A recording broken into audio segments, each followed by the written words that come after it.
ఇప్పుడు రాజ్ తరుణ్ కంటే well settled కదా మస్తాన్ సాయి. అవును. సో మరి రాజ్ తరుణ్ ఏమంటే మళ్ళీ ఎందుకు ఇలా పడుతుంది? మరి ఆల్రెడీ మస్తాన్ సాయి మెయింటైన్ చేస్తూనే ఉంది కదా. అవును. సో మరి ఆ డబ్బులే అక్కడే గుంజవచ్చు కదా గట్టిగా. ముందడానికి ట్రై చేశారు కదా. కానీ ఆయన జాగ్రత్త పడిపోయినట్టున్నాడు ఆయన. సో అది ఆయనకున్న దీంట్లో ఆ రికార్డ్స్ ఇవన్నీ కూడా తెలివిగా దొరికిపోయింది కాబట్టి అన్ని తీసుకొని అది పైన ఏసీబీ వాళ్ళకి వీళ్ళకి సబ్మిట్ చేయడంతో ఇప్పుడు మీరు విన్న సిఏ గారి కాల్ ఏదైతే ఉందో అది పై ఆఫీసర్స్కి అందరికీ సబ్మిట్ చేయడంతో ఆయన వీఆర్కి పంపించడం లాంటివి జరిగినాయి. సో అంతవరకు వెళ్ళింది అప్పటి ఇష్యూ. అది లాస్ట్ ఇయరే జరిగింది. సో అక్కడేమి ఎంత పిండినా పాలు రాట్లా. సో కానీ మొత్తానికి ఏదో అంటే అప్పుడు ఏదో అయిపోయింది. తర్వాత ఈ అబ్బాయి ఎంతవరకు వెళ్ళిపోయాడంటే సూసైడ్ దాకా వెళ్ళిపోయాడు మస్తాన్ సాయి.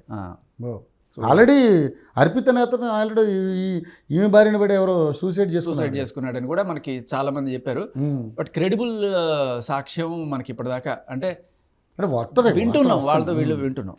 సో ఇతను ఆల్మోస్ట్ చావు అంచుల దాకా వెళ్ళాడు. ఇంకోళ్ళు ఎవరో కూడా ఉన్నారంటున్నారు, అది కూడా చూడాలి. బట్ ఇలా ఉండగా సో మస్తాన్ సాయి ఇక్కడ ఉంటున్నాడు చాలా క్లియర్గా.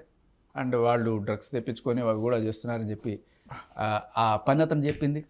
ఇంజక్షన్లు తెప్పించుకుంటున్నారనేది, గంజాయి ఉందనేది, ఆ ఫోటోలు లొకేషన్స్ అన్నీ చూపిస్తున్నాడు అతను. దీంతోపాటు ఆ ప్రీతి అనే అమ్మాయి వచ్చి నాకు బలవంతంగా డ్రగ్స్ ఇచ్చిందని చెప్పి ఆ అమ్మాయి చెప్పడం. తర్వాత ఏకంగా మస్తాన్ సాయి ఇన్నాళ్ళు ఎవరైతే మస్తాన్ సాయి నా దోస్తు, నా జాన్ జగరి ఇవన్నీ కూడా చెప్పి శేఖర్ భాష నాకు ఎంత ఎనిమియో మస్తాన్ సాయి నాకు అంత ఫ్రెండ్.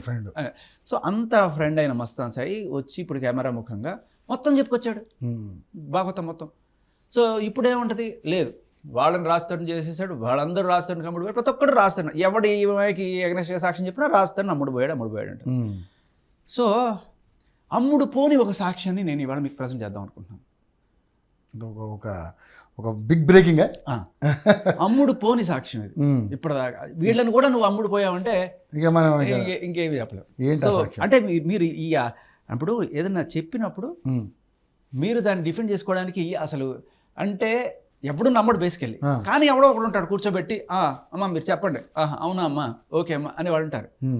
సో వాళ్ళ కోసమైనా సరే నేను ఇది వినిపించి తీరాలి. ఓకే, వినిపించాను.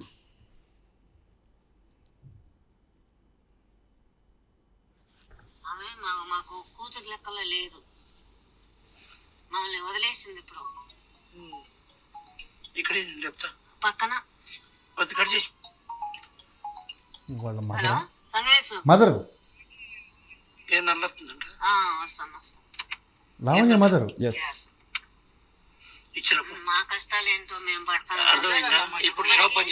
కొత్త డబ్బులు పాత డబ్బులు కానించి 30 లక్షలు ఇచ్చాను. ఎప్పుడు చూడు ఎక్కడ చూడు డబ్బులు డబ్బులు డబ్బులు డబ్బులు బ్లాక్ మెయిల్ చేయటం మమ్మల్ని కూడా. ఇస్తావా అని ఇప్పుడు చూడు లక్షలు ఇచ్చుడే. సాక్షాత్తు కన్న తల్లిదండ్రులను కూడా బ్లాక్మెయిల్ చేయగల. సో ఇప్పుడు వాళ్ళ అమ్మ కూడా అమ్ముడిపోయిందా చెప్పండి. ఇంకా దీన్ని కూడా అమ్ముడిపోయిందంటే మనకి ఇక మన దీనికి అసలు దేన్ని ఇంకా సమాధానం చెప్పలేం. ఒక అబ్బాయి చనిపోయాడు కదా, తెలుసు అండి మీకు. ఎలా చనిపోయాడు అబ్బాయి? ఎందుకు నన్ను పెళ్లి చేసుకోమని అన్నాడని మా దాకా ఏది రాలేదు. చనిపోయిన అబ్బాయి ఫోటో ఉందమ్మా. అదే మన ఊరు కూడా వచ్చాడు కదా, అతని పేరు ఏదంటే